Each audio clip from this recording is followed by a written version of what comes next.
जैसा कि number system में मैं लेके आ चुका हूँ 1.6 एक्सरसाइज। इस एक्सरसाइज को करने से पहले आपने 8th क्लास में एक्सपोनेंट पावर कुछ लॉज पढ़े थे। उस लॉ को करने के बाद मैं अब आपको 1.6 से कुछ क्वेश्चंस कराऊंगा। तो सबसे पहला लॉ आपने ये देखा था, जब आपके पास बेस सेम होते हैं और दोनों बेस मल्टीप्लाई में होते हैं, उनकी पावर्स अलग अलग होती हैं तो पावर्स ऐड हो जाती हैं, जैसे कि आपने 8th क्लास में एक्सपोनेंट पावर में देखा था, है ना।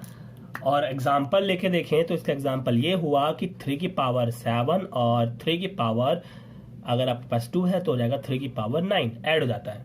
दूसरा लॉ आपने ये देखा था कि जब हमारे पास बेस सेम और डिवाइड में होते हैं और पावर डिफरेंट डिफरेंट तो पावर्स क्या हो जाती है, माइनस हो जाती हैं, मतलब माइनस हो जाती हैं, इस तरह से लिखूंगा।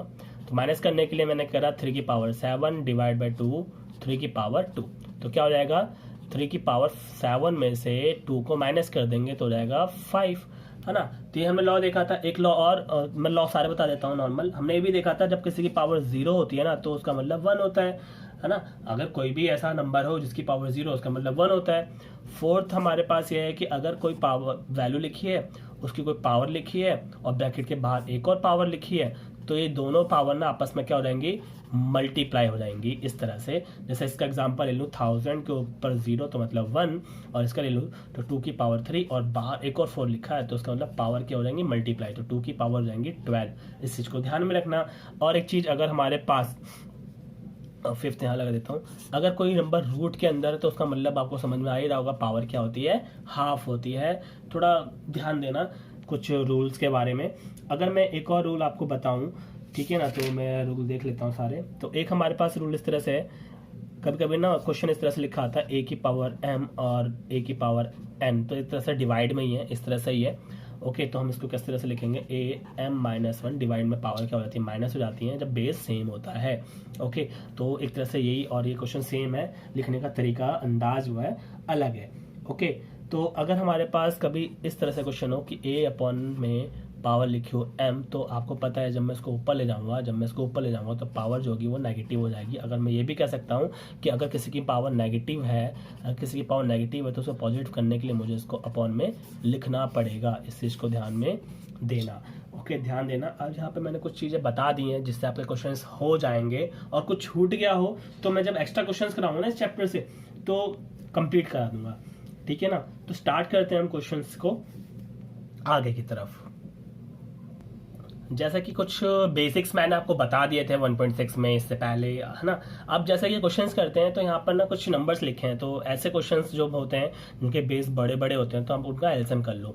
जब मैं 64 का एलसीएम करूँगा, 64 का मैं जब एलसीएम करूँगा तो आप देखोगे कि ये हमारा 4 की पावर 2 बोल सकते हो, क्योंकि 8 हमारा वैसे हम नॉर्मल लिख सकता हूँ मैं, 8 का स्क्वायर होता है हमारा 64 और बाहर है 1/2, तो ये 2 ना कट जाएगा, तो जो आंसर आएगा वो हमारा 8 आएगा। 32 का मतलब था 2 की पावर 5 जब हम एलसीएम करेंगे, और बाहर है 1/5, तो हमारा 5 से 5 कट जाएगा और आएगा 2, और 125 होता है 5 की पावर 3, 1/3, 3 से 3 कट जाएगा, जो कि आंसर 5 आ गया। आप एलसीएम करना, एलसीएम समझ में आ जाएगा। जैसे 32 का एलसीएम अगर आप करते हो, 32 का एलसीएम करते हैं 2, 16, 2, 8, 2, 4, 2, 2, ठीक है ना। तो देखो 2 कितने टाइम्स है, 5 टाइम्स है। ओके, इस तरह से हम लिख लेंगे। ऐसे इस क्वेश्चन में भी करेंगे। भाई 9 जो होता है वो 3 का स्क्वायर होता है और इंटू 3/2, तो 2 से 2 कट गया, 3 की पावर 3, और जब 3 की पावर 3 है तो 3 को 3 टाइम्स लिखेंगे और सॉल्व कर लेंगे, जो होगा 27, ठीक है ना। अब यहाँ करेंगे 32 का मतलब तो समझ में आता है, 32 का मतलब 2 की पावर 5, 2 1 5, 5 से 5 कट जाएगा, और 2 की पावर 2 मीन्स होता है 4। 16 का करूँगा तो 16 होता है 2 की पावर 4, आपको पता ही है। जब मैं 16 को सॉल्व करूँगा, 16 को करूँगा तो मेरे पास जो आएगा वो आएगा 2 की पावर 4 और 2 की पावर 4 और बाहर लिखा 3/4, 4 से 4 कट गया तो पावर हो गई 2 की पावर 3, और 2 की पावर 3 का मतलब होता है 3 बार मल्टीप्लाई करके आंसर आएगा 8।